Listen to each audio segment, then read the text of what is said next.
اعوذ باللہ من الشیطان الرجیم بسم اللہ الرحمن الرحیم الحمدللہ رب العالمین الصلاۃ والسلام علی اشرف الانبیاء والمرسلین سیدنا و نبینا ابی القاسم محمد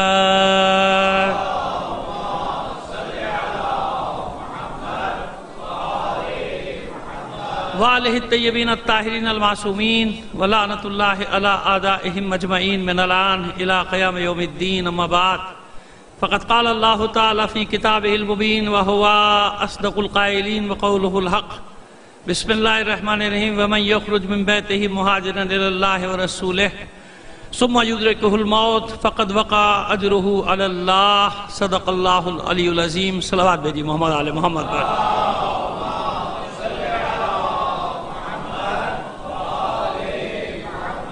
آپ سے گزارش ہے مرحومہ سیدہ نسبت زہرہ کے ایصال ثواب کے لیے ایک سورہ فاتحہ پڑھ کر بخش دیجیے گا۔ بسم اللہ۔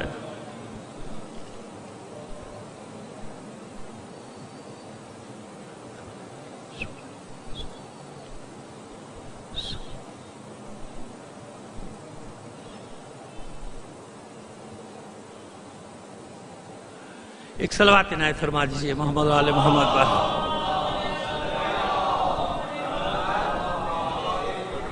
ذرا سا زحمت ہوگی، تھوڑا سا سمٹ آئیں گے تو ذرا مجلس کا ماحول بن جائے گا۔ یہ بیچ میں خلا اچھا عجیب سا لگتا ہے، بالکل آپ کو بھی عجیب سا لگ رہا ہوگا۔ تھوڑا سا سمٹ آئیں گے تو اچھا ہو جائے گا، تھوڑا سا آگے۔ اللہم صلی علی محمد وآل محمد۔ مل کر ذرا اس سے بہتر انداز میں بلند آواز سے ایک صلوات عنایت فرما دیجیے گا۔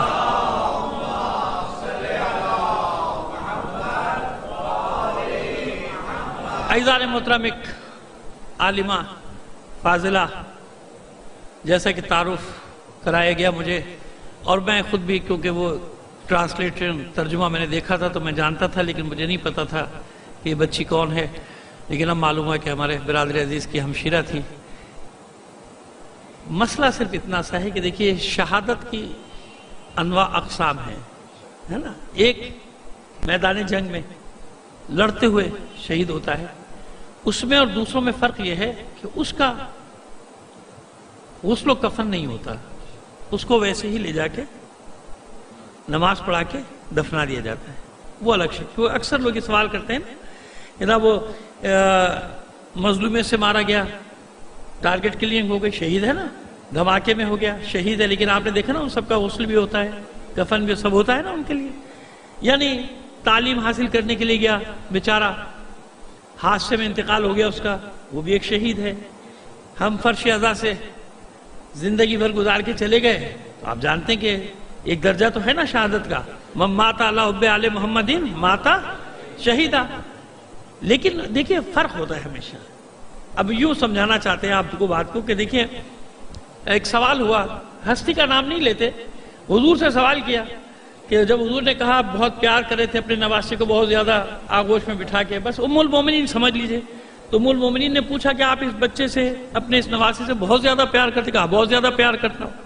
اور پھر تھوڑا سا واقعہ بتایا، اور یہ واقعہ ہماریاں نہیں، ہمارے برادران کے بھی بہت زیادہ نقل کیا جاتا ہے کہ کربلا سے پہلے کتنی بار یہ واقعہ حضور نے نقل کیا، خود بھی روئے اور دوسروں کو بھی رلائی۔ محرم میں ہم بیان کرتے رہتے ہیں، خیر اب اس وقت بیان کرنا کچھ اور مقصود ہے۔ تو وہ پوچھا، کہا کہ ہاں اس کی شہادت کے بعد جو اس کی قبر پہ جائے گا اس کو ایک حج کا ثواب ہوگا۔ کہا کہ اس کی قبر پہ جانے کا ثواب ایک حج کا نہیں 10 حج کا، 10 حج کا 70 حج۔ یہ بالکل آپ ذمہ داری سے بیان کر رہے ہیں آپ سے، 70 حج کا 70 حج کا 400 حج۔ کہیں پہ 70 حج پہ رک گئی بات، لیکن حیات القلوب میں ایک جگہ 400 حج تک بھی ثواب لکھا۔ قبر حسین کے زیارت کا ثواب کتنے حج ہے؟ سمجھ میں آ رہی ہے بات؟ اب مسئلہ یہی ہوا کہ 70 حج کی تک کی آیت تو وہاں روایت چلی، انہی کی رکھ لیجئے، انہی نے 70 حج تک کہا۔ 70 حج، انسان کی زندگی کتنی ہے بھائی؟ ایوریج کتنا؟ آج کل کے زمانے میں تو 60 کے اوپر بونس ہے۔ آج کے زمانے میں بیماریاں نہیں آ گئی، سب آگے 60 سے اوپر جاتا ہے تو چل رہا ہوتا ہے، بونس میں چل رہا ہے 60 کے بعد۔ ایسے ہی ہے نا، چلو بھائی 70 رکھ لو، یہ زندگی 70 حج کا ثواب۔ تو اب بتائیں میں حج کرنے کیوں جاؤں پھر؟ وہ مکے کیوں جاؤں میں ایک بار زیارت کر کے آ رہا ہوں، تو 400 حج مل رہے ہیں مجھے. ہمارے برادران کی روایت کے مطابق 70 حج، اور 400 کے لیے 400 حج کے لیے تو مجھے 5-6 بار زندہ ہونا پڑے گا بھائی. 5-6 زندگیاں چاہیے، وہاں جا رہا ہوں 400 حج. سوال ہے نا، آپ نہیں کریں گے تو دوسرا کرے گا، ہے نا. ہمیشہ ایک بات یاد رکھیے، ایک ہوتا ہے ہم جس پہ یقین رکھتے ہیں عقیدہ، ٹھیک ہے نا ہمارا، لیکن دوسرے کو اس پہ اعتراض کا بھی حق ہے، سوال کا بھی حق ہے. لڑائی جھگڑے کی بات نہیں، جیسے ہمیں حق ہے کہ ہم دوسرے سے سوال کریں، نہیں کر سکتے، حق ہے نا ہمارا. اب آج کل کا ماحول ہے جنگ و جدال، ورنہ پہلے ایسا تھوڑی تھا. حق ہے میرا، کیوں نہیں سوال کروں گا. آج کل تو مسئلہ یہ ہو گیا کہ اگر کسی سے سوال کرو وہ کہتا ہے کہ یہ تو شیعہ ہی نہیں ہے، جاؤ بھاگو. ارے بھائی ہم تجھ سے سوال کریں تو کہہ رہا ہے شیعہ نہیں ہے، عجیب آدمی ہے بھائی. یہ سوال کا جواب ہوتا ہے کہ آپ مجھ سے سوال کریں اور میں کہوں تم شیعہ نہیں ہو کیا مطلب ہے یہ کیا بدتمیزی ہے؟ یہ کون سی جہالت کی باتیں؟ یہ کہاں سے جہالت در آئی ہمارے اندر؟ یہ تو کبھی ایسا نہیں ہوا کہ کسی پڑھنے والے سے کوئی سوال کر لے. ادب سے، جھگڑے کی بات تھوڑی کر رہا ہوں میں، پیار سے، محبت سے ایک سوال کر رہا ہے. آپ کریں اس کا عقیدہ اچھا نہیں ہے، تو کیا عقیدے کا ٹھیکیدار بن کے بیٹھا ہوا ہے کہ لوگوں کو سرٹیفکیٹ دے گا اس کا عقیدہ اچھا نہیں ہے، اس کا عقیدہ اچھا نہیں ہے؟ تجھے معلوم ہی نہیں عقیدہ کہتے کسے؟ عقیدے کی بنیاد ہی سوال پر ہے. اگر عقیدے کی بنیاد سوال پر نہ ہوتی تو کائنات کا مولا کبھی انسانوں سے نہ کہتا سلونی سلونی سلونی. یا سیدھی سی بات سمجھ میں نہیں آ رہی. وہ کہہ رہے ہیں سوال کرو سوال کرو سوال کرو، یہاں سوال کرو، کہتے ہیں اس کا عقیدہ اچھا نہیں ہے. ہاں تو بڑا عقیدے کا ٹھیکیدار بن کے بیٹھا ہوا ہے، تجھے بھیجا گیا تو عقیدوں کے سرٹیفکیٹ بانٹے گا سب کو. یہ جہالت کی باتیں کہاں سے گھسائی ہمارے اندر؟ ایسی جہالت کبھی بھی نہیں تھی. سوال ہے، ٹھیک ہے، مجھ سے آپ سوال کریں گے، جواب نہیں آیا مجھے، میں نے کب کہا کہ میں جو ہے سارے سوالات کے جواب رکھتا ہوں؟ یہ تو سوال کے جواب سارے معصوم ہی دے سکتا ہے نا. میں بالکل کھلے دل سے کہوں گا اگر کسی سوال کا جواب نہیں کوئی مجھے نہیں معلوم، میں بڑوں سے پوچھ لوں گا. اپنے ہمارے اوپر بھی تو بیٹھے ہوئے نا بڑے. تو جب تک سوال نہیں ہوگا تو جواب کیسے آئے گا بھائی؟ تو سوال کرنا حق ہے نا. اب جب میں نے آپ کے سامنے کہا کہ زیارت حسین کا ثواب 400 حج کے برابر، تو پڑھا لکھا بچہ پوچھے گا کہ نہیں پوچھے گا؟ کالج کا طالب علم پوچھے گا نہیں پوچھے گا؟ پوچھے گا نا. اسکول کا اس کا حق ہے پوچھے. وہ آپ اس کو یہ کہہ کے دبا دیں چپ کر، شیعہ نہیں ہے کیا؟ مولا ہی نہیں ہے، مولا پہ عقیدہ نہیں رکھتا. ارے بھائی ہے عقیدہ تو مولا نے تو کہا سوال کرو. مولا کہہ رہے ہیں سوال کرو، مولا کہہ رہے ہیں پوچھو. امام جعفر صادق علیہ السلام اتنی بڑی درسگاہ، اتنی بڑی دانشگاہ، اتنی بڑی یونیورسٹی جس میں 5000 کے تو نام موجود ہیں، 4400 تک کے تو نام ہیں، تو کتنے ہوں گے جب 4400 شاگردوں کے نام ہیں؟ شیخ مفید نے 3000 سے زیادہ کی جمع کر دیے، تو بھائی اصل میں کتنے ہوں گے شاگرد؟ سب کے تو نام نہیں ہیں. تو وہ کیا خالی بیٹھے سنتے رہتے تھے؟ آج کل ایک یہ بھی چل گیا بس سنتے رہو، خبردار بولنا مت، جو میں بول رہا ہوں وہ سنتے رہو. بس سوال کرو گے باہر نکلو، اٹھا کے باہر پھینک دو اس کو. نہیں، ایسا نہیں ہے. وہاں کیا ہوتا تھا؟ ہر ایک کو حق حاصل تھا سوال کرنے کا.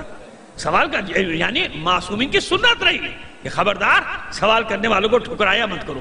جواب نہیں آتا کوئی بات نہیں، تو معصوم تھوڑی ہو، ہمارے پہ علم لدنی تھوڑی ہے. ہم تو اکثر ایسا ہوتا ہے کہ سوال کیا کہتے ہیں اچھا بھائی بعد میں دیکھ کے بتا دیں گے یا پوچھ کے بتا دیں گے، ہمیں خود نہیں پتا تجھے کہاں سے بتا دیں. لیکن جو سوال معلوم ہے تو بتائیں گے نا، جو پڑھا ہے وہی بتائیں گے. لیکن آج کل کیا ہو گیا ہے کہ یا تو بتائے گا نہیں یا جواب دے گا تو جو اہل ہے ہی نہیں، نا اہل ہے، پتہ نہیں کیا کیا الٹی سیدھی بتانا شروع کر دے گا، لوگوں کا بیڑا غرق کر دے گا عقیدے کا، کیونکہ پتہ تو ہے نہیں اس کو دین کے بارے میں. بھائی دین کی اتھارٹی تو نہیں ہے نا وہ جو سوال کے جواب دیے چلا جا رہا ہے. لہذا سوال سوال سوال. اب آ گیا نا سوال کہ 400 حج کا ثواب، کہ مولانا ایسے آپ خامہ خامے اڑا رہے ہیں پیپر کی 400، اس کا مطلب روایت ہے بھی تو ضعیف ہے. کہہ سکتا ہے نا کوئی. میں کیا کہہ رہا ہوں، جو سوال کرنے والا تو سوال کرے گا آپ سے، کیوں نہیں کرے گا؟ اس کا حق ہے. ہاں ادب کے دائرے میں ہو سوال، اس کا رائٹ بنتا ہے. بھائی وہ پڑھ رہا ہے، کالج میں پڑھ رہا ہے، یونیورسٹی میں پڑھ رہا ہے، کیا کیا پڑھ رہا ہے، اس کے ذہن میں سوال پیدا ہوتے ہیں. اب آپ اس کو زبردستی اس کے ذہن کو دبا رہے ہو، کچل رہے ہو. نہیں، پوچھنا مت. کیوں نہیں پوچھنا؟ پوچھنا اس کا حق ہے، اس کو بتاؤ، جواب دو. تو اب دیکھیے اب سوال واضح ہو گیا. 70 حج، اور ہماری یہاں روایت کتنے کی؟ حیات القلوب میں علامہ مجلسی نے کی 400 حج کا ثواب. تو سوال آ گیا نا. اور کتنی بار ماشاءاللہ لوگوں نے زیارتیں کی ہیں. اب تو سال میں کئی بار جاتے ہیں، تو ان کے تو ہزاروں معاذ اللہ مشیت پہ نکل رہے ہیں الٹے. قیامت دن کہیں گے پروردگار میرے تو الٹے نکل رہے ہیں، تیرے اوپر 4000 حج. ہے نا؟ ایسے ہی ہوگا بھائی، اتنے سارے لے کے جائے گا معبود تو نے 67 سال میں مجھے موت دے دی، حج تو میرے 1500 رکھے ہوئے، تو پھر بھیج دوبارہ دنیا میں، پھر زندگی دے، تاکہ یہ پورے حج تو پورے ہو میرے جو میرے حساب میں لکھے ہوئے ہیں نا؟ ایسا سوال ہے۔ لیکن آئیے اب آپ کو بتائیں، ایک ہے حج، ایک ہے حج کا ثواب، سمجھے؟ آئیے اور وضاحت کرتے ہیں۔ نماز شب ابھی انشاءاللہ رمضان کی راتیں شروع ہونے والی ہیں نا، اور اللہ سلامت رکھے مومنین کو۔ میں بالکل آپ کو ویسے خوش کرنے کے لیے نہیں کہہ رہا، میں خود دیکھتا ہوں نا، میں کراچی میں رہتا ہوں، کہ جو رونق ہوتی ہے ہماری مسجدوں میں ماشاءاللہ، صبح کے وقت بھی، سحری کے وقت بھی، اور افطار کے وقت بھی۔ اور میں نے نماز شب پڑھتے ہوئے دیکھا جوانوں کو، نوجوانوں کو، 14 15 16 سال کے بچوں کو میں نے دیکھا تہجد پڑھ رہے ہیں، نماز شب پڑھ رہے ہیں۔ کیوں؟ دل مائل ہوتا ہے، نورانی راتیں نا، پس انہی نورانی راتوں سے ہٹانے کے لیے، رحمتوں اور برکتوں سے ہٹانے کے لیے میلے لگائے جاتے ہیں۔ کیا لگائے جاتے ہیں؟ میلے، تماشے، عزت نفس کے سودے۔ وہ چل رہی ہماری کلپ 10 سال سے چل رہی، اس کی تکرار نہیں کریں گے۔ رمضان پہ سارے چینل نے میرا بائیکاٹ کر دیا تھا، میں نے اکیلے نے ان سب کا کر دیا تھا، اور میں نے اکیلے نے کر دیا تھا۔ لیکن جیتا کون؟ 10 سال بعد میں جیتا۔ آپ کو بتا رہا ہوں یہاں سے بیٹھ کے، ریکارڈ ہو رہی ہے میری بات۔ 10 سال پہلے میں نے اس پہ مہم چلائی تھی، اکیلے نے، کسی نے ساتھ نہیں دیا تھا میرا، کسی مولوی نے ساتھ نہیں دیا تھا، کسی دانشور نے ساتھ نہیں دیا تھا۔ اب کیا ہوا اس سال سرکاری نوٹیفیکیشن آگے کہ یہ ماڈلز آ کے اسلام نہیں بتائیں گے، طے ہو گیا۔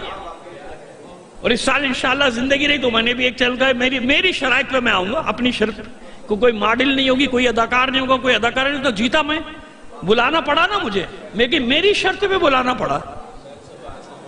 انسان ثابت قدم رہے، اللہ پہ چھوڑے نا، وہ عزت دینے والا ہے۔ یہ ٹی وی مجھے عزت دے گا، چینل مجھے عزت دے گا کہ نہیں چلے جا رہے ہیں، شکل آنی چاہیے، میری فوٹو آنی چاہیے ٹی وی کے اوپر، اس سے ہوتا ہے کچھ؟ نہیں ہوتا۔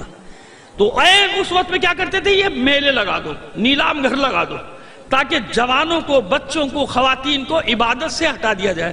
بہترین سحری سے پہلے کا وقت عبادت کا وقت ہے، این اسی وقت ساری ڈرامے بازیاں ہو رہی ہیں، ہے نا؟ یاد ہے 10 سال کیا ہوتا رہا، 12 13 14 سال پیچھے کیا ہوتا رہا؟ یہی ہوتا رہا۔ اب آئیے، تو اب میں دیکھتا تھا کہ بچے نماز پڑھ رہے، نماز شب پڑھ رہے ہیں، خوشی ہوتی تھی نماز شب۔ اور پھر جوانوں کی دعائیں، آپ کو معلوم ہے نا، حدیث ہے، ان اللہ یحب الشاب التائب، اللہ جتنی محبت جوان توبہ کرنے والے سے کرتا ہے، بوڑھوں سے تھوڑی کرتا ہے۔ بوڑھے تو توبہ ہی جب کرتے ہیں جب سارے 900 چوہے پورے ہو گئے ان کے۔ جوان، ان اللہ یحب الشاب التائب، اللہ محبت کرتا ہے جوان توبہ کرنے والے سے، عین جوانی کے عالم۔ تو کرتے ہیں نا عبادت، رات بھر عبادت کی، تلاوت کی، نماز شب پڑھی، ٹھیک ہے، اور فجر کے وقت 2 رکعت نماز نہیں پڑھی، سو گئے، ارے اتنا ثواب تو لے لیا۔ اور یقین جانیے نماز شب کا ثواب کوئی لکھ نہیں سکتا، پڑھ لیجئے گا، جا کے مفاتی پڑھ لیجئے گا، اپنی توحفۃ العوام دیکھ لیجئے، اس میں بھی یہ سب چیزیں تو لکھی نہیں ہے نا۔ اتنا ثواب کے فرشتے شمار ہی نہیں کر سکتے۔ اچھا مجھے بتا دیجئے فجر کی 2 رکعت کا نماز کا ثواب کہاں لکھا ہے؟ بتائے کوئی مجھے۔ واجب ہے، واجب کو ادا کیا، کوئی احسان نہیں کیا۔ ہاں اس واجب میں ثواب کہاں ہوگا؟ جتنا وہ خضوع خشوع شامل ہو رہا ہے، مستحبات شامل ہوئے جتنے، وہ ثواب۔ ورنہ خالی نماز پڑھ لی، بچ گئے، کائے سے بچ گئے؟ گناہ سے بچ گئے، عذاب سے بچ گئے۔ یعنی واجب وہ ہے جس کو کرنے پر ثواب ملے نہ ملے، عذاب نہیں ملے گا۔ واجب ادا ہو گیا نا، واجب ادا ہو گیا۔ تو اب 2 رکعت فجر کی نماز کا تو بھائی ثواب بھی کہیں نہیں لکھا ہوا۔ ارے میں نے اتنا ثواب تو لے لیا نماز جب کا، سو جاؤ، رات بھر نمازیں پڑھی ہیں، رات بھر قرآن پڑھا، اور 2 رکعت واجب نہیں پڑھی، تو وہ نماز شب رہی؟ نماز شب کا ثواب رہا؟ نہیں رہا نا۔ کیوں؟ یہ سب مشروط ہوتا ہے واجب کی ادائیگی کے ساتھ۔ بس حسین کی زیارت بھی مشروط ہے نا، حسین کی زیارت بھی مشروط، 400 نہیں 4000 حج کا ثواب ملے گا۔ لیکن اگر کسی پر حج واجب تھا اور اس نے واجب ادا نہیں کیا، تو جو اللہ کا نہیں ہوا حسین کا کہاں سے ہوگا؟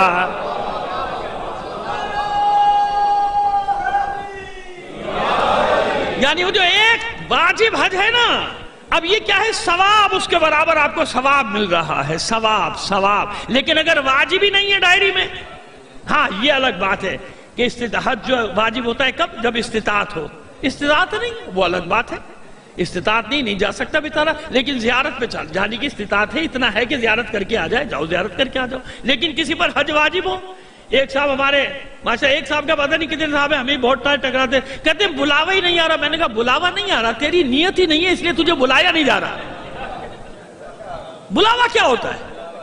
کروڑ پتی ہے تو، ارب پتی ہے، سمے تیرا بلاوا ہی نہیں آ رہا. اللہ میاں تجھے خط لکھ کے بلائیں گے کہ حج کرنے آ جا. کیا ہوگا تیرے کوئی حضرت جبریل آئیں گے تیرے پاس آنے کے، کہیں گے کہ چل بھائی یہ سب کو بلانے آ رہا ہے کوئی، سیدھا سا بانا بلاوا نہیں ہے تو بڑا بد نصیب ہے تو، یہ جملے تو نہ کہ کم سے کم. وہ غریب کتنا خوش قسمت ہے گاؤں دیہات میں رہنے والا، جو 2-4 سال اپنے بیچارہ کتنے چھوٹے چھوٹے پیسے 10-20-100 روپے جمع کرتا ہے اس نیت کے ساتھ کہ زیارت پہ جاؤں گا. جانتے ہو اگر زیارت پہ جانے سے پہلے مر بھی گیا نا، یہاں سے نہیں اٹھے گا، کربلا سے اٹھے گا. یا یہ نیتوں کا سودا ہوتا ہے. بلاوا نہیں آ رہا، بلاوا نہیں آ رہا، جملہ رٹ گیا. یہ مکاریوں والے جملے ہیں، بلاوا نہیں آ رہا. بلاوا کیا ہوتا ہے؟ جاؤ، اللہ نے تمہیں توفیق دیے، جاؤ کر کے آؤ، حج کر کے آؤ، جاؤ عمرہ کر کے آؤ، جاؤ زیارت کر کے. بلاوا نہیں آ رہا، یہاں بیٹھ کے مری کا بلاوا آ جاتا ہے. ہر سال گرمی کی چھٹی میں سوئٹزرلینڈ کا بلاوا آ گیا، لندن کا بلاوا آ رہا ہے، جرمنی کا بلاوا آ رہا ہے، دبئی کا بلاوا آ رہا ہے، ابو ظبی کا بلاوا آ رہا ہے، وہاں گھومنے جا رہا ہے. وہ سارے بلاوے آ رہے ہیں. یہاں جب تک بلائیں گے نہیں، جبرائیل جب تک نہیں جائے گا. کیا تماشا ہے؟ سمجھ میں آگئی بات؟ بس یہ کس سے مشروط ہے یہ سارے ثواب؟ کس سے؟ واجبات کے ساتھ. اور تیسری مثال دے دیں، اور آسان مثال دے دیں. رجب کے 3 روزے، پہلی دوسری تیسری 3 روزے سے رجب کے رکھے. حدیث کیا ہے؟ اس نے پورے سال روزہ رکھا. ایسے ہی ہے نا، وہ بتا رہے ہیں سیدھی سیدھی باتیں جو آپ کے علم میں، کوئی اس میں پیچیدگی ہے ہی نہیں. 3 روزے رکھے پورے سال کا. اب جب میں نے 3 روزے رکھ لیے بھائی، تو میں کیوں خواہ میں گرمی میں رمضان کے روزے رکھوں؟ جب 1 سال کے روزے ہو گئے نا، 3 روزے پڑھ لیجئے مفادی میں کہ جس نے پہلے رجب کے 3 روزے رکھے، پہلی دوسری تیسری، وہ ایسا رہا جیسے اس نے سارا سال. تو وہ میں نے رکھ لیے نا، اب میں کیوں رکھوں؟ مولوی صاحب اگر روزہ نہیں ہے، میں نے 3 رجب کے روزے رکھ لیے، 365 روزے ہو گئے، اب خواہ میں یہ 30 روزے رکھوں. سمجھ میں آئی بات؟ وہی والی بات، وہ ہے مستحب. اس کا ثواب اتنا جیسے پورے سال تو نے روزے رکھے جیسے. سمجھ میں آئے؟ جیسے. لیکن اگر واجب نہ رکھا تو واجب ہے. واجب، یہ تمام مستحبات مشروط ہیں کس کے ساتھ؟ واجب کے ساتھ. اگر واجب ادا نہیں کر رہا، خیرات کرتے رہو، جاؤ لوگوں کو بانٹتے رہو، کھانا کھلاتے رہو، اور بھی کہوں گا لوگ برا مان جائیں گے، کرتے رہو. لیکن نہیں، جو واجب ہے وہ ادا نہیں کر رہا، اپنے مال کو مخمس نہیں کر رہا، اپنے مال کو مزکا نہیں کر رہا، ویسے اتنا خرچ کیے جا رہا ہے دکھانے کے لیے لوگوں کو، اتنے لاکھ فلاں پروگرام پہ میں نے لٹا دیے، فلاں پروگرام میں نے اتنے لاکھ کا کھلا دیا لوگوں کو. سب کچھ کھلا دے تو، کروڑوں کا کھلا دے، جب تک واجب ادا نہیں کرے گا. کیونکہ یہ واجب مجھے کسی نے نہیں بتایا، یہ واجب مجھے بتایا ہے معصومین نے. مجھے کیا پتا، ہم نے نہیں دیکھا نا، اللہ کو دیکھا نا، جبرائیل کو دیکھا. ہم پر یہ سارے احکام کس کے ذریعے سے پہنچے؟ معصومین کے ذریعے سے پہنچے. سمجھ میں آگے بس. یہ اتنا مقدمہ میں نے کہے کے لیے بنایا؟ شہادت شہادت شہادت. بس ایک وہ شہادت جو میدان جنگ میں آ رہی ہے، ایک وہ شہادت جس کے لیے میں نے اس آیت کے ایک حصے کی تلاوت کی، سورہ توبہ کی. وَمَنْ يَخْرُجُ مِنْ بَيْتِهِ مُهَاجِرًا إِلَى اللَّهِ وَرَسُولِهِ. اور جو اپنے گھر سے نکلا، جس نے گھر سے ہجرت کی، کس کی خاطر؟ اللہ اور اس کے رسول کی خاطر. کس لیے ہجرت کی؟ اس بات کو سمجھ لیجئے گا. تمام طالب علم جو علم کے لیے گھروں سے نکلتے ہیں، چاہے دوسرے شہر جائیں چاہے دوسرے ملک جائیں، یہ ان سب پر تطبیق ہے. اس آیت کی تفسیر جا کے دیکھ لیجئے گا. وَمَنْ يَخْرُجُ مِنْ بَيْتِهِ مُهَاجِرًا إِلَى اللَّهِ وَرَسُولِهِ. جس نے اپنے گھر سے ہجرت کی، اپنے گھر سے نکلا، مہاجر بنا، ہجرت کی، کاہے کے لیے کی؟ إِلَى اللَّهِ وَرَسُولِهِ. اللہ اور رسول کی تلاش میں. کیا مطلب تلاش سے؟ یعنی ان کے راستے میں. اللہ کے راستے میں جا رہا ہے، رسول کے راستے میں، تو علم دین کس کا راستہ ہے؟ اس سے بہتر تو کوئی اور اس کی تطبیق ہے ہی نہیں نا، اس سے بہتر مصداق کوئی ہے ہی نہیں اس کا۔ اور یہ عموماً انہی طلبہ کے لیے، علماء کے لیے پڑھے ہے، اوروں کے لیے بھی نا، کوئی رزق کی تلاش میں جائے یا کسی کی زندگی مشکل میں آگے بیچارے کی، اپنی جان، اپنے اہل و عیال کی جان کی تحفظ کے لیے کوئی حرج نہیں، ہجرت کا حکم ہے، کیا ہے نا تاریخ بھری ہوئی ہجرت کا، ہجرت کی ہے تو وہ بھی وہی ہجرت کہلاتی ہے۔ وَمَنْ يَخْرُجْ مِنْ بَيْتِهِ مُهَاجِرًا إِلَى اللَّهِ وَرَسُولِهِ، جو اپنے گھر سے نکلا، ہجرت کی، مہاجر بنا اس عالم میں کہ اللہ کے لیے اور رسول کے لیے، یا دار الکفر سے ہجرت کرتا ہے دار الاسلام میں آتا ہے، یہ بھی اس آیت کا مصداق ہو ٹھہرتا ہے۔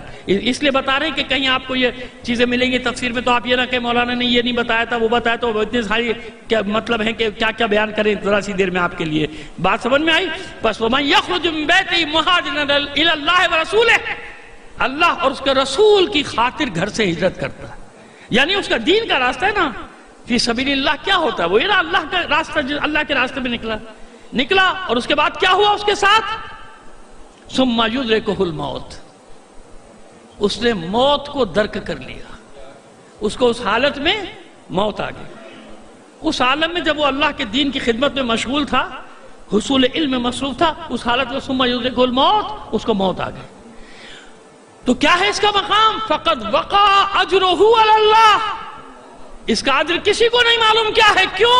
اس کا اجر اللہ نے اپنے اوپر لیا ہے، اور جب اللہ اپنے اوپر اجر لیتا ہے تو وہ اس کا کوئی حساب، فقد وقع اجرہ علی اللہ۔ پس اس ہجرت کے عالم میں، اس علم دین کے حصول کے عالم میں جو اپنی جان جان آفری کے سپرد کر دے، پروردگار فرما رہے کہ اطمینان رکھنا، اس کو جو اجر ملنے والا ہے وہ کوئی بھی نہیں جانتا، اس کا اجر مجھ پر ہے، میں اس کو، کیونکہ میری خاطر نکلا ہے نا، اللہ کی خاطر نکلا۔ تو یہ شہادت کا وہ مرتبہ جو شہادت کے بعد سب سے بڑا مرتبہ ہے، حصول علم کے دوران اگر کسی کو موت آ جائے، وہ میدان جنگ کی شہادت کے بعد سب سے بڑی شہادت کا درجہ جو ہے وہ یہ والی موت ہے، جب انسان حصول علم کے لیے۔ اب آپ بتائیے تھی کم سنی میں انسان اتنا آگے بڑھ جائے، دین کی خدمت کرتا ہوا، کیا کیا انہوں نے پی ایچ ڈی کر رہا ہو، ایم فل کر چکا ہو، اور کتابیں لکھ بھی رہا ہو، ٹرانسلیشن بھی کر رہا ہو، جیسا بچی کے بارے میں مجھے بتائے گا، میں نے علم بھی ہے، کسی اور نہیں بتایا تھا مجھے، وہ اس کتاب کے پر کسی پر میں نے نام بھی دیکھا تھا، لیکن بعد میں جب خیر مجھے تفصیل مل گئی۔ تو عزیزو، دکھ بہت ہوتا ہے نا، میں نے قم میں رہا کچھ عرصے، میں نے بھی چند دن گزارے وہاں پہ، تو سیدھی سی بات ہے کہ وہاں میں نے دیکھی مظلومیت کی موتیں دیکھی، ایسی ایسی غربت کی طلبہ کی موتیں دیکھی ہیں کہ وہ بیچاروں کی لاشیں یہاں لائی نہیں جا سکتی تھی پاکستان۔ آج خوشحالی ہے وہاں، جب ہمارا زمانہ تھا نا، میں آپ سے یقین کیجئے، میں اس زمانے کا عینی شاہد ہوں کہ ایک وقت کھانا ہوتا تھا نا، 2 وقت کھانا نہیں ہوتا تھا، طلبہ بھوکے پیٹ پڑتے تھے، کیوں؟ تاکہ پاکستان جا کے اپنے قوم اور مذہب کی خدمت کریں۔ اتنا آسان نہیں ہوتا یہ قربانی دینا، سمجھ میں آئی بات؟ ذرا بھیج دیجئے نا بچوں کو اپنے۔ وہ ایک صاحب تھے ہمارے، ہر وقت مولویوں پہ اعتراض، مولوی پہ، میں نے کہا ماشاءاللہ آپ کے کتنے بیٹے ہیں؟ 4 ہیں بھائی ماشاءاللہ۔ کیا کر ایک یوں ہے یوں بڑے فخر سے بتا رہے، میں نے کہا ان کو مولوی کیوں نہیں بنا رہے؟ تو کیوں بناؤ؟ میں نے کہا بھائی یہ تو سارے مولوی بیکار ہیں نا، آپ کے بچے بڑے قابل ہیں تو بناؤ نا مولوی، کیوں نہیں بھیجتے ان کو؟ میں نے کہا ہمت چاہیے، نفس کو مارنا پڑتا ہے، زندگی مٹانی پڑتی ہے، جوانی کو بڑھاپے میں تبدیل کرنا پڑتا ہے، اتنا آسان نہیں ہے۔ اگر آسان ہوتا تو سارے بیکن ہاؤس اور بیگن ہاؤس کے بجائے سب کم جا رہے ہوتے۔ اس کے لیے حوصلہ چاہیے، نفس کو مارنا پڑتا ہے نا، اپنے نفس کو کچلنا پڑتا ہے، اس میں اچھے برے سب نکلتے ہیں بھائی، جیسا مال بھیجو گے ویسے ہی آئے گا۔ جو برائیاں کر رہے ہو کہ یہ مولوی ہے بھلا ہے فلا ہے فلا، تو وہ جو بھیجو گے وہی آئے گا نا۔ اچھے اچھے بچے تمہارے بننے ہیں ڈاکٹر، انجینئر، آج کل تو سیاست دان، اس میں بڑا فائدہ ہے۔ صلوات بھیجیے محمد آل محمد پر۔ خدا کے بندو، اتنی سی بات سمجھ میں نہیں آ رہی، لاکھوں روپیہ خرچ کر رہے ہو کہ کروڑوں کم آئے گا، تو لاکھوں بھی کیوں خرچ کر رہے ہو؟ انجینئر بنے گا، ڈاکٹر بنے گا، بی ایم اے کرے گا، سی اے کرے گا، ارے سیدھا سیدھا پولیٹکس میں ڈال دو انگوٹھا ٹیک، اور نوکر ہوں گے اس کے سارے پڑھے لکھے۔ سمجھ میں آ رہی ہے بات؟ کتنی خوش نصیب ہیں ہم لوگ کہ ہمارے سارے لیڈروں کا ماشاءاللہ یہی حال ہے، اچھا لگے آپ کو یا برا لگے، ایسے لیڈر کسی کو نہیں ملے دنیا میں۔ میں ہمیشہ دعائیں کرتا ہوں پروردگار یہ سارے سیاستدان، یہ سارے ہمارے اتنے اچھے خوبصورت پیارے ایماندار رہنما امریکہ کو دے دے، اسرائیل کو دے دے، اور پھر دیکھو 6 مہینے میں کیا ہوتا ہے وہاں پہ۔ تو یہ دعا کیا کرو، پروردگار ایسے اچھے اچھے لیڈر اللہ کرے ان کو مل جائے، سارے امریکہ کو مل جائیں، برطانیہ کو مل جائیں، اسرائیل کو مل جائیں۔ اب اس سے اچھی میں دعا اور کیا کر سکتا ہوں ان لوگوں کے لیے؟ صلوات بھیجیے محمد آل محمد پر۔ نہیں، بات سمجھ آئی؟ کتنی آسان سی بات۔ بس اس عالم میں جو چلا جائے، تمام طالب علموں سے گزارش کرو پروردگار آپ کو ہر میدان میں ترقی دے۔ یاد رکھ، ہمارے مراجع کا فتویٰ ہے، حکم ہے کہ جدید علوم حاصل کرو، حکم ہے ان کا، اجازت دی ہوئی انہوں نے۔ کہ کوئی بچہ پڑھائی سے رہ جاتا ہے اور اس میں صلاحیتیں جدید علوم، سائنسی علوم حاصل کرنے کی نہیں ہوتا تو اس کو خمس سے اس کی تعلیم دلواؤ۔ میں بتا رہا ہوں آپ کو فتویٰ، ذمہ داری سے یہاں بیٹھ کے بتا رہا ہوں، فتاوے ہیں مراجع کے کہ وہاں خرچ کرو، ان بچوں کو پڑھاؤ، انجینئر بناؤ، سائنٹسٹ بناؤ، یہ سب حکم ہے۔ لیکن اس کے ساتھ ساتھ جب عالم بناؤ تو جو آدھا پاگل ہے اس کو بھیج دو، میٹرک فیل ہے اس کو بھیج دو۔ تو جب وہ مولوی بن کے آئے گا تو پھر گلہ کیوں کرتے ہو کہ کیسا احمق مولوی؟ تو جو بھیجا تھا وہی آئے گا نہ بن کے، اور کیا آئے گا؟ اچھے بچے بھیجتے تو اچھے بن کے آتے۔ وہ اپنا بہترین منت مان کے، میں جانتا ہوں وہاں منت مانتے ہیں، بہترین بیٹے کو عالم بناتے ہیں۔ جب بہترین بیٹے کو عالم بناتے ہیں تو وہ سیستانی بنتا ہے، وہ خامنائی بنتا ہے، وہ خمینی بنتا ہے، وہ بہشتی بنتا ہے، وہ مطہری بنتا ہے، وہ محسن حکیم بنتا ہے، وہ تباہی بنتا ہے، وہ حسن نصر اللہ بنتا ہے۔ کیوں؟ ان کے ماں باپ منتیں مانتے ہیں کہ جو سب سے اچھا بیٹا ہوگا اسے دین کے لیے وقف کر دیں گے۔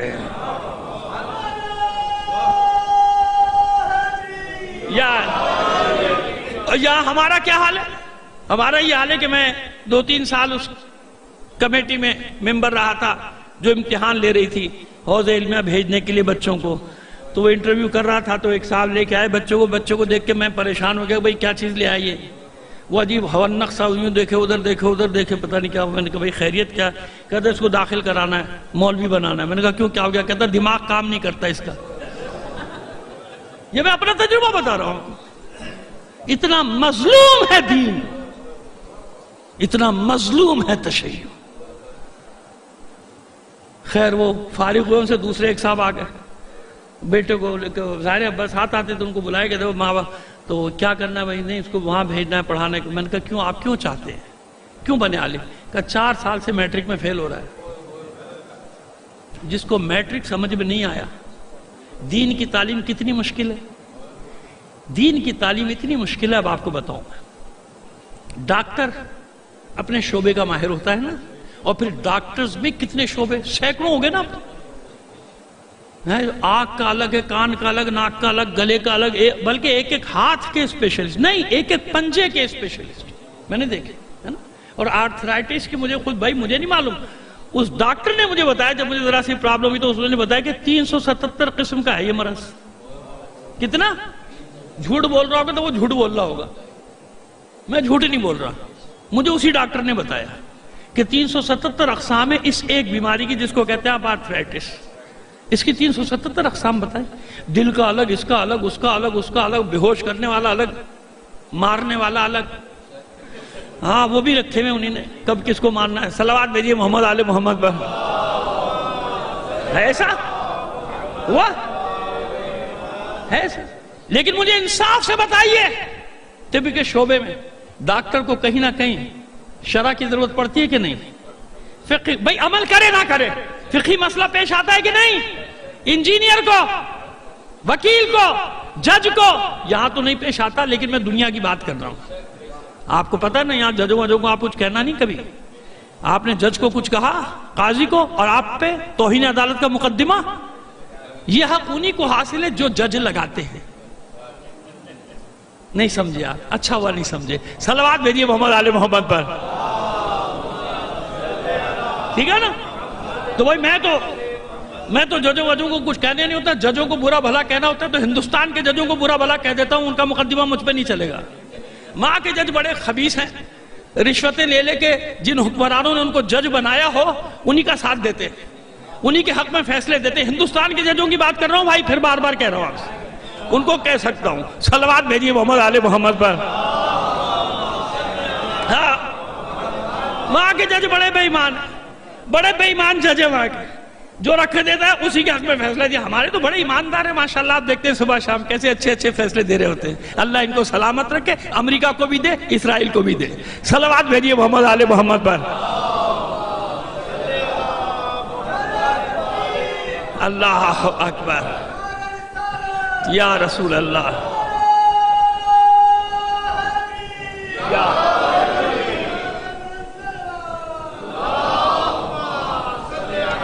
تو اب سمجھ میں آئی بات؟ کوئی زندگی کا ایسا شعبہ نہیں جو فقہ کا محتاج نہ ہو. کوئی بھی نام لے لیجیے آپ, زراعت ہو, کسان ہو, زمیندار ہو, کارخانے دار ہو, جو بھی ہو, مزدور ہو, کسی بھی شعبے کا ہو, زندگی کے کسی بھی شعبے کا ہو, کوئی بھی شعبہ رکھتا ہو, شاعر ہو, ادیب ہو, کسی بھی صنف میں چلے جائیے, کہیں نہ کہیں اس کو ضرورت پڑے گی فقہ کی, ضرورت ہر ایک کو. اب آپ کو معلوم ہے کہ کتنا مظلوم ہے دین. یعنی وہ علم جس علم کا ہر علم محتاج, دنیا کا کوئی علم ایسا نہیں جو فقہ کا محتاج نہ ہو, کیونکہ حکم شرعی کہیں نہ کہیں اس کے اوپر, کیونکہ کوئی بھی کام آپ کا, زندگی کا کوئی بھی کام 5 صورتوں سے خالی نہیں ہے. یا واجب ہے, یا حرام ہے, یا مستحب ہے, یا مکروہ ہے, یا مباح.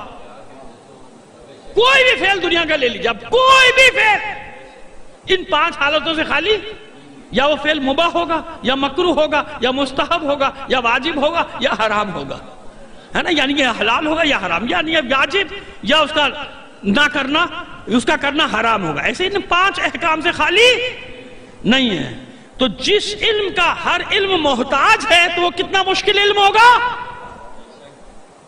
کیونکہ اس فقیہ کو ہر چیز کو دیکھنا ہے. اب سمجھ میں آیا؟ فقیہ کے لیے زبانیں کھول دیتے ہو 2-2 انچ کی. فقیہ وہ ہوتا ہے جس کی نظریں ہر علم پر ہیں, اس لیے ہر جگہ اس کا فتویٰ چلے گا. کیوں؟ ڈاکٹر ہر علم کا عالم نہیں, انجینئر ہر علم کا عالم نہیں. فقیہ جب فتویٰ دیتا ہے تو ان ماہرین کو بلاتا ہے, پورے مسئلے کو سمجھتا ہے, اس کے بعد کہتا ہے حلال ہے کہ حرام ہے. ایسے مرضی سے بیٹھے بیٹھے نہیں دے دیتا جیسے ہمارے یہاں فٹ پاتھ پہ بیٹھ کے فتوے لگاتے ہیں. یہ ہماری مرضی کے مطابق نہیں, حرام ہے. یہ ہماری مرضی, اچھا لگ رہا ہے ڈال دے دین میں, ڈال دے بھائی دین میں, یہ اچھا نہیں لگ رہا نکال دے. ایسے ہوتا ہے, ایسا ہوتا ہے دین. سمجھ میں آ رہی ہے ہماری بات؟ بس اس لیے اس علم کے حصول میں جو مارا جاتا ہے یا مر گیا, اپنی موت مر گیا, ثم یدرکہ الموت, یہاں سے موت کا ذکر ہے, حادثہ نہیں, موت آ گئی, اس کو مر گیا, بیمار ہو گیا. ہم نے مریض ہو کے بھوک سے مرتے ہوئے دیکھا ہے. اتنے فاقے, اتنے روزے کہ کمزور ہوتے ہوتے ہوتے ہوتے اس بیچارے کا معدہ غذا قبول کرنے کے قابل نہیں رہا, دنیا سے چلا گیا. یہ تو ہم نے دیکھا اپنے نوجوانی میں جب ہم حوزے میں تھے, کہ جو حالات جن میں تھے, ہم نے دیکھا کہ رات کو چھپ کے جاتے تھے طلبہ اور لوگوں کی پھینکی ہوئی غذا کو تلاش کر کے کچھ لاتے تھے, تاکہ اتنا پیٹ میں چلا جائے کہ صبح درس پڑھنے جا سکے. اتنا آسان سمجھتے ہو زبانیں کھول دینا؟ تم نے 2 نمبر مولویوں کو دیکھا ہے تو اس لیے سب کو ایسے ہی سمجھتے ہو کہ یہاں سے گھومنے پھرنے گئے, وہاں سے امامہ پہن کے آ گئے, علامہ بن گئے آ کے. کچھ تو فرق رکھا کرو. وہ زحمت کا شعور ہے جو دین کی خاطر اپنی پوری زندگیاں خرچ کر دیتے. کس لیے؟ لوگ نہ بہکیں. اور جب آتے ہیں بیچارے اور لوگوں کی 2-2 گز کی زبانیں ان کے لیے کھلی ہوئی ہوتی ہیں, ایسے نہیں کرتے. یہ وہ لوگ ہیں جنہوں نے اپنی ہستیاں مٹا دی. بس ایسی موت اگر آ جائے, بہت دکھ ہے نا, اپنوں کو بہت دکھ ہوتا ہے. جوان موت ہو جائے گھر میں, موت عزیز کی موت ہی چہ جائے کہ جوان, اور پھر اتنے قابل جس کے بارے مستقبل کے بارے میں انسان سوچ رہا ہو کہ آگے چل کے کیا کرے گا, یہ کیا کرے گا, یہ کیا کرے گا, اس کی موت دردناک موت ہے. لیکن بس اللہ جن کو منصب دیتا ہے نا ان سے امتحان بھی ایسے ہی لیتا ہے، ایسے امتحان دے تسلی کے لیے۔ اتنا کافی ہے کہ مرنے والا سفر کر رہا تھا اللہ اور رسول کے راستے میں، وہ سفر کر رہا تھا دین کی خدمت کے لیے، وہ سفر کر رہا تھا نہج البلاغہ کے گلی کوچوں میں، وہ سفر کر رہا تھا علی کی زندگی میں۔ یہی ان کی جو کتابیں ٹرانسلیشن کی ہیں، میرا خیال ہے محمد رے شہری کی کتاب ہے یا جعفر سبحانی کی کتاب جو ترجمہ کی ہے انہوں نے، میری نظر سے ہے جعفر شہیدی۔ تو یہ کتابوں کا جو مذاق ہے، یہ خدمت کرنا، تو اب وہ چلے گیا، کام تو باقی رہے گا نا، کام باقی رہے گا ہمیشہ کے لیے، قیامت تک کے لیے کام باقی رہے گا۔ چلا گیا یعقوب کلینی، چلا گیا صدوق، چلا گیا مفید، چلا گیا مرتضی عالم الہدا، چلے گئے شریف رضی۔ یہ نہج البلاغہ کس نے جمع کی؟ مولا کے خطبات ہیں، یقین ہے نا؟ یقین ہے کہ نہیں ہے؟ اس لیے تمہیں یقین کرنا پڑے گا کہ کائنات کا کوئی انسان ایسا کلام کہہ ہی نہیں سکتا، بس اس کے اوپر ایک ہی کلام ہے۔ وہ کون سا کلام ہے؟ اللہ کا کلام ہے۔ تحت کلام اللہ فوق کلام البشر، کسی بشر کا کلام ایسا نہیں۔ کس نے جمع کیا؟ اگر یہ ایماندار علماء نہ ہوتے تو کیوں لگاتا دوسرے کے نام پہ؟ اتنا اچھا کلام میں اپنے نام سے، جیسے آج کل دوسرے کے شعر اپنے نام سے پڑھ دو، ہے نا، دوسرے کے نقطے اپنے نام سے پڑھ دو مجلس میں، یہی چل رہا ہے آج کل تو بھائی، ایسے ہی ہو رہا ہے۔ لیکن نہیں، یہ ان کی ایمانداری تو دیکھو، امانت تو دیکھو، کہ جو چیز جیسے جمع کی وہ اپنے نام سے بھی سب لکھ سکتا تھا، لیکن نہیں، امانت، کہ مولا کی امانت ہے، مولا کے مولائیوں تک پہنچانی ہے۔ انہیں کیا معلوم تھا کہ 1400 سال بعد اتنے قابل پیدا ہو جائیں گے کہ انہی کو گالیاں دے رہے ہوں گے، جنہوں نے خدمتیں کی ہیں، جنہوں نے اپنا خون جگر، جانتے ہیں ایک بس مثال دے کے ختم کرنا چاہتا ہوں۔ دو توسی گزرے ہیں، ایک شیخ توسی، ایک خواجہ توسی۔ شیخ توسی کون ہے؟ شیخ ابو جعفر توسی، وہ جنہوں نے حوض علم نجف تاسیس کیا۔ رات کو جاتے تھے طلبہ کے ساتھ، تربوز کھا کے پھینک دیتے تھے، عراقی تربوز کے چھلکے لا کے کھاتے تھے۔ جس نے یہ حوض علم بنایا نا، جو آج تک لاکھوں کروڑوں اہل علم پیدا کر رہا ہے، کر چکا اور کر رہا ہے، یہ بنانے والا تربوز کے چھلکے کھا کے پیٹ بھرتا تھا، لیکن پڑھاتا تھا۔ باب مدینہ علم میں بیٹھ کے بچوں کو پڑھو پڑھو، شیعوں کے بچوں کو، کیونکہ جانتا تھا کہ معصوم کی حدیث ہے کہ معصوم نے فرمایا میں شیعوں کے بچوں کو یا عالم دیکھنا چاہتا ہوں یا معلم یا متعلم، یا پڑھانے والا ہو یا معلم ہو یا متعلم، یا علم دے رہا ہو یا علم لے رہا ہو، وہ اس پہ عمل کرتے رہے۔ اور دوسرے خواجہ توسی، وہ ہلاکو خان کے باب میں جن کا، اور جب منگولوں کے باب میں جن کا بہت بڑا ذکر، جنہوں نے مسلمان کیا تھا، شیعہ کر دیا تھا اس کو۔ صرف ایک بات بتا رہا ہوں، وہ اتنا بڑا مدافع تھا، اتنا بڑا مدافع تھا مکتب کا، اس پر ہم نے خمسے پڑھے، ایک ایک عالم پر خمسے پڑھے میں نے ان پہ، اور کبھی زندگی نے وفا کی، آپ کے یہاں پڑھ دیں گے موقع ملا۔ جو آخری بات بتانے جا رہا ہوں، جانتے ہیں اتنا بڑا دفاع کرنے والا تھا کہ اس کے دور میں تشیع اپنے معراج پر پہنچ گیا تھا، اکیلے آدمی، اور کنورٹڈ تھے، یہ بھی یاد رکھنا، کنورٹڈ تھے۔ ان کے زمانے کا جو ابن حاجب تھا، ابن حاجب نے ان کے ساتھ جو ظلم کیا تھا، انہیں ابن حاجب کا جو حشر کروایا تھا ہلاکو کے ذریعے، وہ الگ تو دفاع کیا تھا۔ یہ کاظمین میں رہتے تھے، امام موسیٰ کاظم علیہ السلام کے حرم کے ساتھ، صلوات بھیجیے۔ اب سنیے، آپ دیکھیں کسے کہتے ہیں، عالم کسے کہتے ہیں، میں وہ بتانے جا رہا ہوں آپ کو۔ جس کا بھی انتقال ہوتا تھا نا، ہلا میں ہو یہاں، سب کو لے جاتے تھے نجف، دفنایا جاتا تھا۔ اب ان کا بھی وقت قریب آ گیا، بہت ضعیف ہو گئے سب ہوئے، تو تیاری تھی کہ نجف میں بتا دیے بھئی کہاں آپ کو حرم میں، یعنی اطراف میں جو قبریں بنائی، کہاں سے؟ کہا کہ نہیں، میں مر جاؤں تو مجھے نجف مت لے کے جانا، نجف نہ لے جانا میرا جنازہ۔ تو وہ بڑے حیران ہوئے شاگرد کہ لوگوں کی خواہش ہے کہ میں نجف لے جاؤں، کہ نجف نہیں، کہا نہیں نجف نہ لے جانا، مجھے حیا آتی ہے، مجھے شرم آتی ہے کہ میں ایک معصوم کا دروازہ چھوڑ کے، کاظمین میں تھے نا، کہتے مجھے شرم آتی کہ میں باب الحوائج کا دروازہ چھوڑ کے نجف چلا جاؤں۔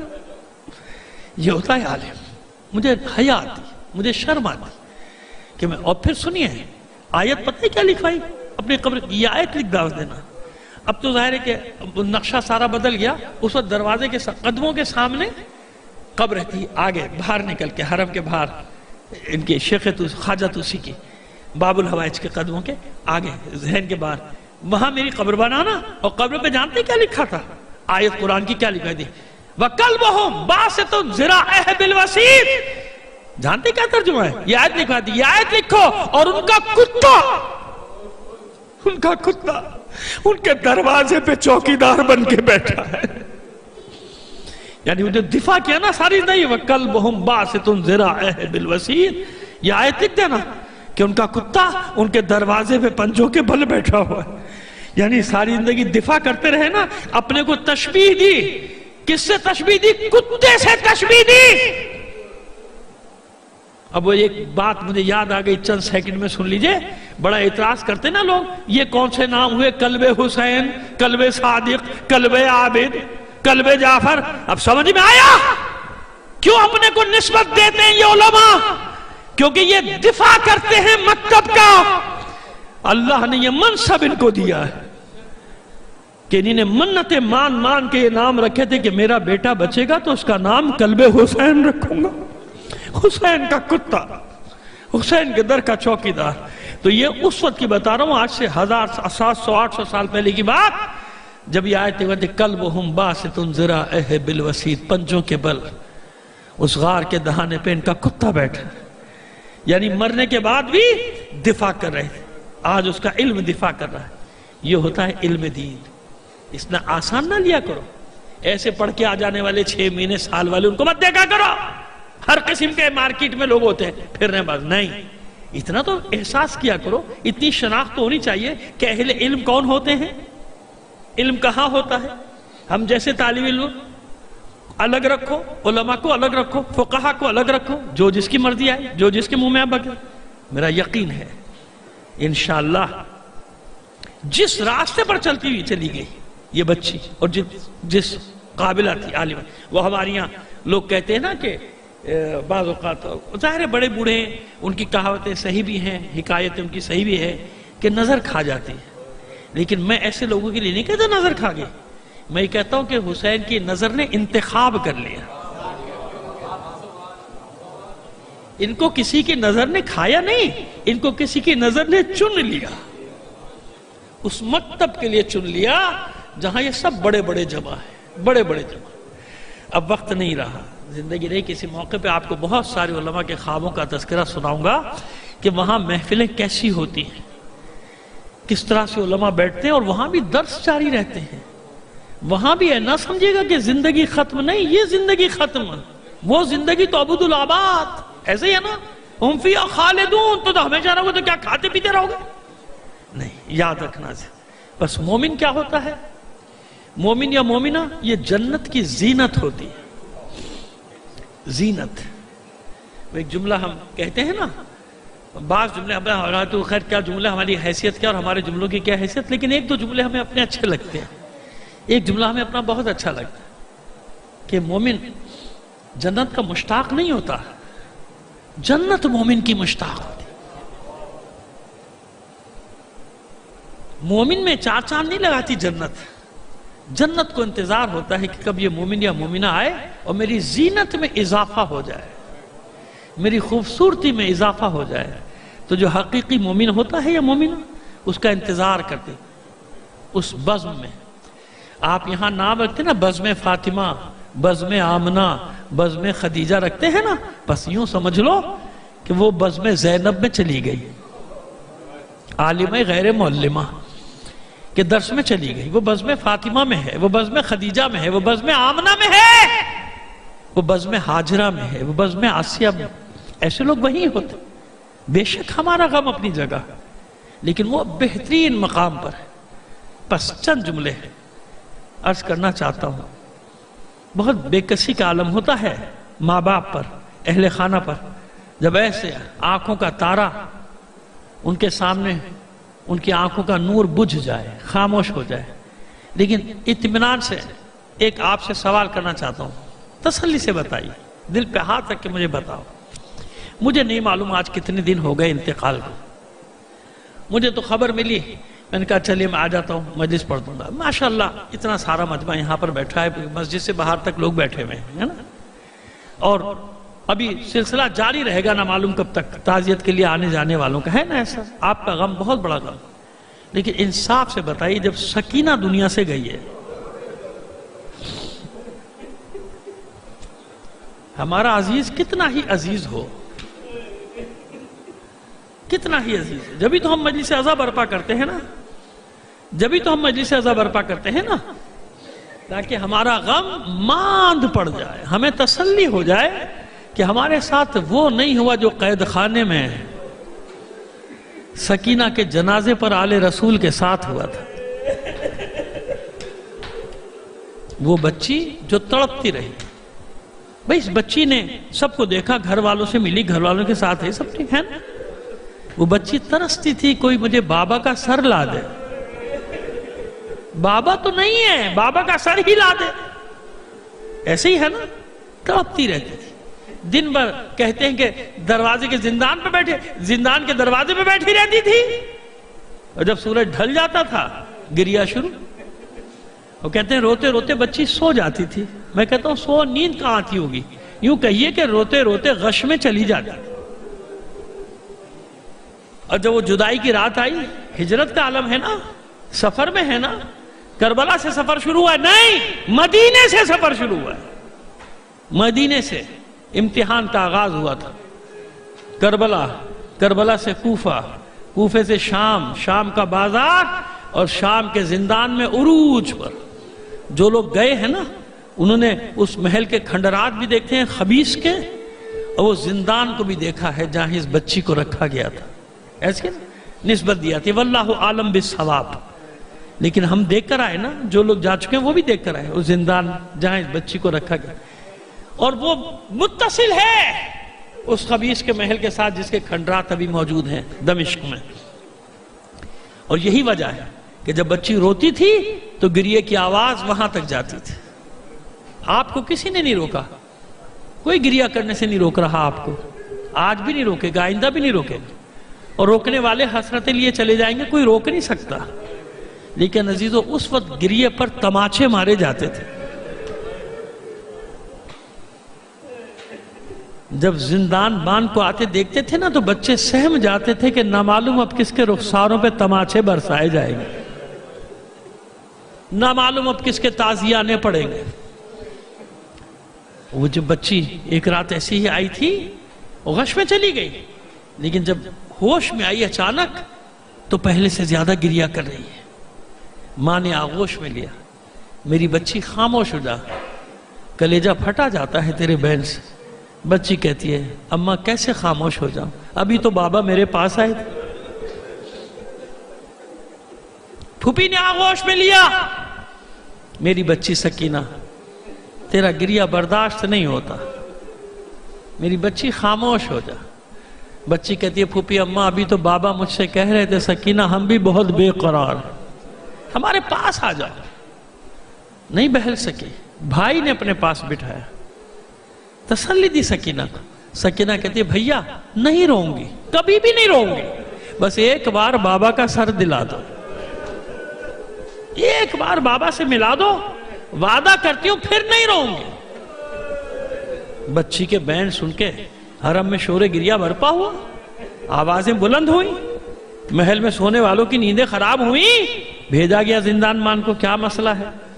سیدھے سجاد نے کہا بھائی آج میری بہن کی حالت بہت خراب ہے، تھوڑی دیر کے لیے اس کے بابا کا سر لا دو، خاموش ہو جائے. پیغام پہنچائے گی.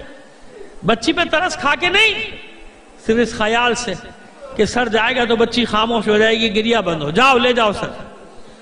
زندان میں لایا گیا، سیدھے سجاد کے حوالے کیا گیا. سیدھے سجاد نے آنسوں کا نذرانہ دیا، بوسے لیے، سلام کیا، آواز دی سکینہ لو بابا کا سر آ گیا. بچی دوڑی دوڑی آئی، بابا کا سر لیا، آغوش میں لے کے بیٹھ گئی فرش زندان. اپنے رخسار بابا کے رخساروں پہ رکھ دیے. بابا جب مجھے چھوڑ کر ہی جانا تھا تو ساتھ کیوں لائے تھے؟ بابا مجھے چھوڑ کر ہی جانا تھا تو مجھے اپنے سینے پہ سونے کا عادی کیوں بنایا تھا؟ بابا آپ تو چلے گئے، لیکن جب جب میں نے آپ کو آواز دی شمر لعین تماچے مارتا تھا.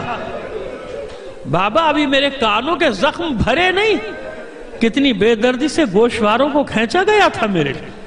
بابا آ تو گئے ہو، اب سکینہ جانے نہیں دے گی، اب سکینہ جانے نہیں دے گی آپ۔ بس یہ بچی بین کر رہی ہے اور بیویوں میں شور ماتم ہے۔ اچانک روتے روتے بچی کی آنکھیں بھی بند، آواز بھی بند۔ ماں نے دیکھا، ماں کے دل کو سکون مل گیا کہ میری بچی سو گئی۔ زینب نے دیکھا، زینب کے دل کو قرار آ گیا کہ سکینہ بالآخر سو گئی۔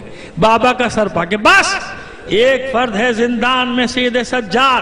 جو ہی سکینہ کی آنکھیں بند ہوئی، آواز بند ہوئی، اپنی جگہ سے کھڑے ہوئے کہتے ہوئے اِنَّا لِلَّهِ وَإِنَّا إِلَيْهِ رَاجِعُونَ۔ زینب نے گھبرا کر کہا، اے بیٹا سید سجاد، ابھی تو میری بچی سوئی ہے، یہ تم نے کیسا کلمہ زبان پہ جاری کیا؟ سید سجاد آنکھوں سے اشک جاری ہیں، فرماتے ہاں پھپھی اماں، میری بہن سو گئی، مگر اب ایسی سوئی ہے کہ قیامت کے دن ہی زندان سے اٹھائی جائے گی۔ پس عزادارو، اس بے کسی کے عالم میں، اسی کرتے میں سید سجاد نے اپنی بہن کا مدفن بنا دیا۔ واقع کربلا ختم ہوا، قیدی آزاد ہو گئے، بیویاں ناقوں پہ سوار ہو رہی ہیں، ام رباب کا پتہ نہیں چلتا کہاں ہے۔ سید سجاد کو بلایا، ثانیہ زہرا فرماتی ہیں بیٹا تمہاری ماں ام رباب کا نہیں معلوم کہاں چلی گئی۔ کہا پھپھی اماں میرے ساتھ آئیے۔ آگے آگے سید سجاد، پیچھے پیچھے ساری بیبیاں، رخ ہے زندان کا۔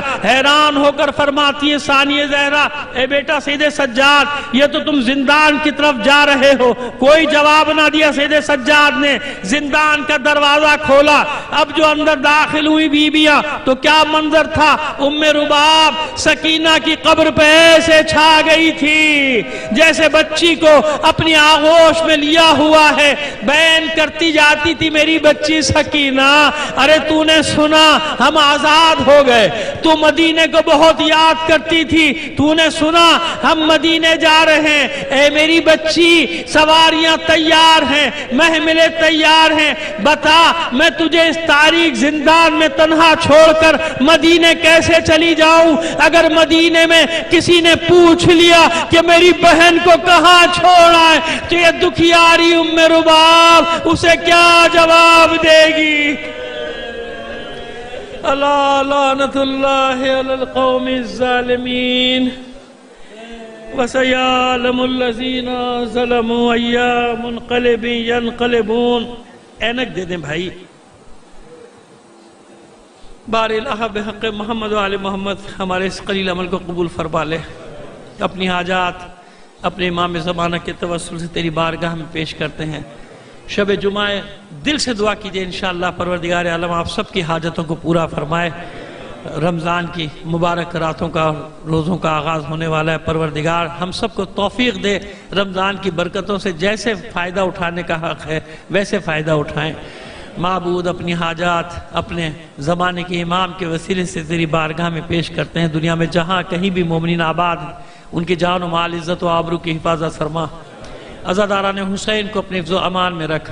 جو مومنین عزادار ہونے کے جرم میں شہید کر دیے گئے انہیں شہداء کربلا کے ساتھ محشور فرما۔ بیمار ہیں، زخمی ہیں، بے حق بیمار کربلا انہیں صحت کاملہ و عاجلہ عطا فرما۔ آپ سے درخواست کر رہا ہوں میری اہلیہ سخت علیل ہیں، ان کو بھی شامل کر لیں۔ پروردگار بے حق بیمار کربلا انہیں بھی اور آپ کا بھی کہیں کوئی مریض ہے سب کو صحت کاملہ و عاجلہ عطا ہو۔ باری الہ جو اسیر ہیں لاپتہ ہیں بے حق اسیران کربلا ان سب کو خیر سے ان کے گھروں تک واپس پہنچا دے۔ معبود جو بے روزگار ہیں انہیں روزگار دے دے، جو پریشان حال ہیں ان کے پریشانیاں دور کر دیں۔ جو اپنے بچوں کے رشتوں کی طرف سے پریشان ہیں بہت سارے مومنین دعا کے لیے کہتے ہیں، معبود ان سب کی مشکلات کو حل فرما دے۔ مومنین کو شاد و آباد رکھ، مومنین میں اتحاد اتفاق الفت اور محبت پیدا کر دے۔ جو عناصر مومنین کے صفوں میں انتشار کا باعث بنتے ہیں اگر ہدایت کے قابل ہیں ان سب کی ہدایت فرما دے، اگر ہدایت کے قابل نہیں تو ان کے شر سے مومنین کو محفوظ فرما دے۔ معبود دنیا میں جہاں کہیں بھی مومنین باطل قوتوں سے برسر پیکار ہیں مومنین کو فتح و نصرت عطا فرما۔ دشمنان اسلام دشمنان اہل بیت کو شکست فاش سے دوچار کر دے۔ ہم اس قابل نہیں اس قابل بنا دے جب تیری آخری حجت کا ظہور ہو ہم اس کے ادنا سے سپاہیوں میں شامل ہو سکیں۔ تعجیل فرما ظہور امام زمانہ میں۔ آپ سے درخواست کروں گا یہ مرحومہ سیدہ نسبت زہرا، والد کا کیا نام ہے؟ حاجی سے بنت حاجی سید اختر حسین، ان کے اصالِ ثواب کے لیے. اور مجھے خبر ملی ہے میرے ہمزلف بہت ہی قریب ظاہر ہمزلف قریب عزیز ہوتے ہیں، سید شمشاد حسین زیدی کراچی میں انتقال کر گئے، ان کو بھی شامل کر لیں، اور اپنے بھی مرحومین اور شہداء کو شامل کر کے ایک بار سورہ فاتحہ 3 بار سورہ توحید کی تلاوت فرما دیجیے.